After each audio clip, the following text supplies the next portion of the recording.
大家好，我是七七。今天我们一起来做一个超级快速、简单、零技巧，而且呢又无油、无糖、零负担的小甜点，就是这个脆皮南瓜，也特别适合夏天来吃。糯叽叽的东西谁可以拒绝呢？对吧？那我们就开始做吧。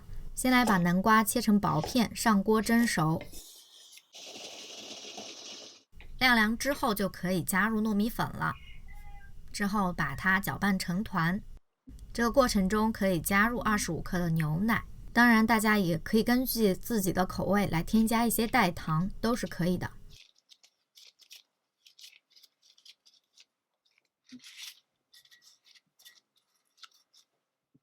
之后分割成25克左右的一个小剂子，把它大概的整成方形就可以了，不需要就是把它捏得太紧太死。